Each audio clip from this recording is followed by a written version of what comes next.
This is the OnePlus 7T. It's OnePlus's hard work and successful experiments from past generations put into one $599 phone. And it's pretty great. In this video, I'm going to be reviewing it, telling you what I like about it, what I'm not so hot on, and also comparing it at the end of this video to the OnePlus 7 Pro, telling you which one you should buy. So be sure to subscribe if you like this content because there's a lot of other content coming. And let's start out with the build. So it starts out with this super sleek build, and the aesthetics are just beautiful with this bright blue color that I have and sexy curves. The mute switch is still here, and it's one of my favorite things that OnePlus includes on all of their smartphones, and it's still as satisfying and sleek as ever. But something that is not that sleek is a massive camera bump on the back. Now, this looks horrible in photos and videos, and when I saw this phone, I was like, oh, OnePlus, so close yet so far. But in all honesty, in person, it looks bad, but it does not look nearly as bad. Like most things, it looks better in person, and it's kind of grown on me in my time that I've been using it, as bizarre as that sounds. But I really am a fan of this finish this year. It's a little bit different than the color blue on the 7 Pro. And it just feels really nice. I would just love the camera bump to be a little bit different. Like OnePlus has done 3 cameras in the past, and they've done it in a much sleeker way. This does not feel as sleek, and it's also kind of a statement. And it really should not be a statement because the camera is definitely the weakest part of this phone. It's fine. OnePlus gives you a lot of the professional options that we like to see, like you have that wide, the ultra wide, and the telephoto.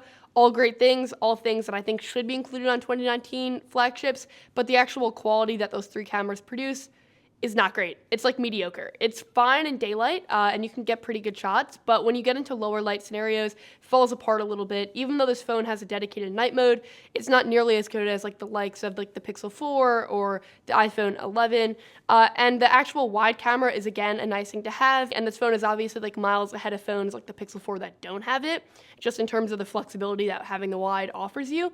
But the quality is not nearly as good as its standard lens. Like when you go out to the wide, the image gets noticeably softer. There's like just a general like softness applied to it, and it doesn't always nail the exposure in the same way that the regular wide camera does.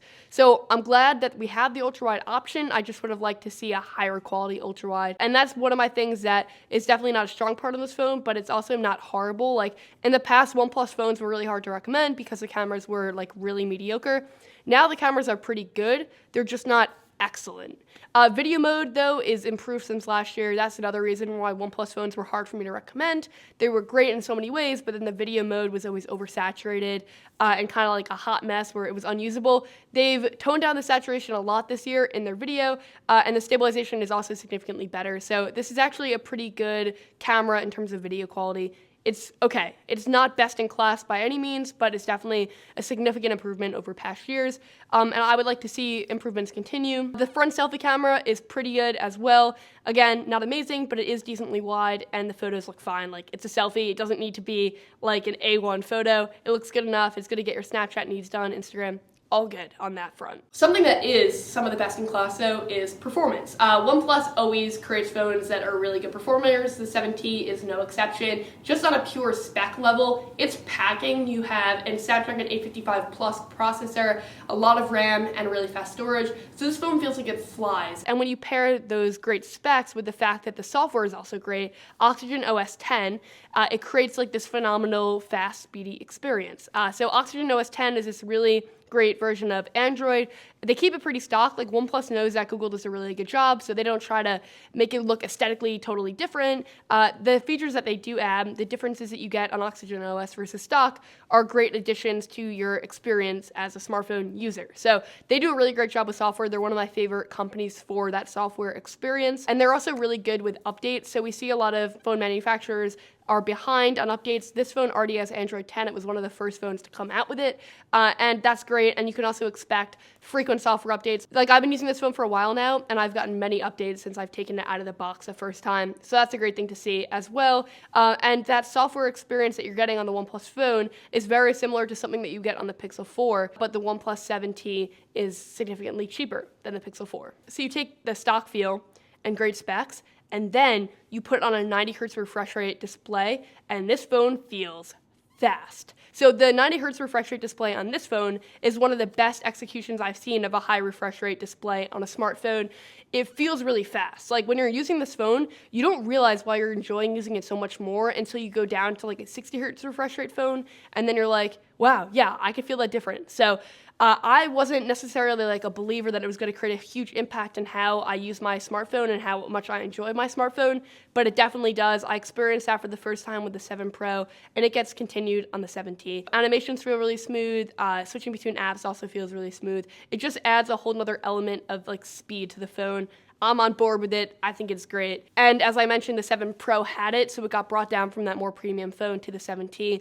What didn't get brought down was that notchless display. So on the 7 Pro, we have the camera that pops up, so you can get a bezel-less display. The 7T, however, goes with a teardrop notch. So that means that it doesn't look as futuristic, but it also has a flat display. So on the 7 Pro, we have curved edges, which also makes it look more like expensive and premium. But from a usability standpoint, the 7T is going to work a lot better with cases, and it's going to get less glare. Like the curved edges on any smartphone looks really cool when you're in the right lighting environments, but in certain lighting environments, you get so much glare on the edges that it makes it less useful as a consumer. So the 7T has that flat display, which I actually prefer. So I prefer the display on the 7T in comparison to the 7 Pro, even though it has that teardrop notch. Playing games in the 7T is an excellent experience. Gaming mode fits effortlessly into the software, and it makes it easy to get into that zone. If you're like me, your zone probably only lasts a couple seconds because I am a terrible gamer, but maybe you're the next ninja, and you're like, great, and then you're really gonna appreciate the fact that gaming is so great on this phone.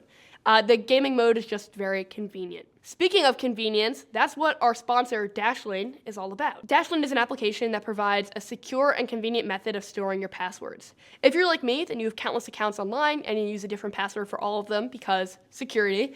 But that also means that you not only have to remember all those passwords, but you have to type in a different password for every single site that you log into. That's a waste of time.